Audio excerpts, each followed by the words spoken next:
this is somebody whose mind has been completely taken over. So you say reptilians love making the victims terrified. Why? Because they ingest that energy. It's loosh. They absorb the fear, energy of fear. Yes. And reptilians are very aggressive and threatening, and they use rape, and they're geneticists and mind manipulators. How is it they've been able to become so adept at so many different things to be so effectual over human beings? We're their life. They have no life without us.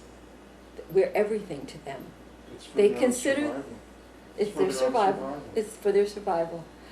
We are it for them.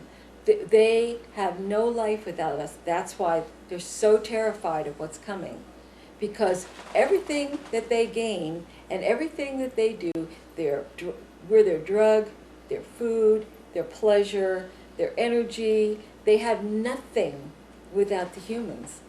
So this is we're screwing around with us is their life. Are reptilians telepathic? Some of them are, but not all of them. Are they interdimensional? I mean, Yes. Would you call them interdimensional? They are interdimensional. You also mentioned at one point that it appears to you that it might be possible that they can revivify dead, deceased human bodies. I know they can. Why? They do How? that. Because they... How do you know that? Well, because I've heard them talk about it in reverse. They talk about, you'll never know the body counts. Like, that's why they sealed body bags of some of the soldiers. And I know from a woman who I was friends with for a while who was having all these problems, and it turns out that her father died. And and she told me in reverse that they shocked him back and heated him back up. And by this time they had inserted an alien within him. And she was always afraid of her father. And it was a very difficult relationship. But they use and revivify dead people. If they're not too bad, they can bring them back.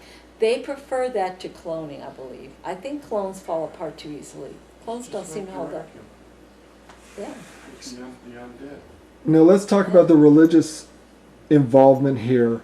Religions, you say, were set up to give us a reason to fight, and the reptilians have created this sinner mentality. Mm-hmm. And why did they do that? Well, because it gives them an excuse to punish, torture, and they use the idea of well, it's like the people who they send into the lower astral. They were convinced that they were sinners, and that's why they're there, and that's why they're getting this bad treatment. So does a person's belief system upon their death play a role in where they end up after? Yes, I believe that's true. And so if they program us to have a certain belief structure, and they believe that they're sinners and they're not worthy, they're going to end up in the lower astral and end up being food for the reptilians. I think that's how it works, yes. How is that? You say the Catholic Church is heavily infested with reptilians, mm-hmm. and the Catholic Church agenda and the reptilian agenda coincide, and that pedophilia is part of that whole scenario too. Correct, yes. Elaborate more on the Catholic Church's involvement. Well, I think when you have a power structure that controls huge masses of people, that's a reptilian agenda there, whether it's government or religious. Now you've got, the Catholic Church controls the lives of many, many people, but also can set up the sin, hell, purgatory scenarios so that then, if you are a sinner and you die, then okay, you expect that you're going to suffer, and they're glad to help you out with that.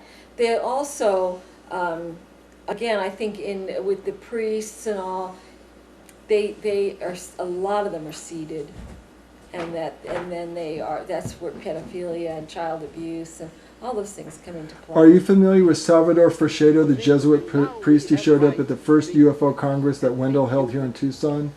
Well, Salvador Freixedo spoke at the Congress, and he said that there was a race of beings that lived, a race of ETs that lived off of our blood, and that used Colosseum events, state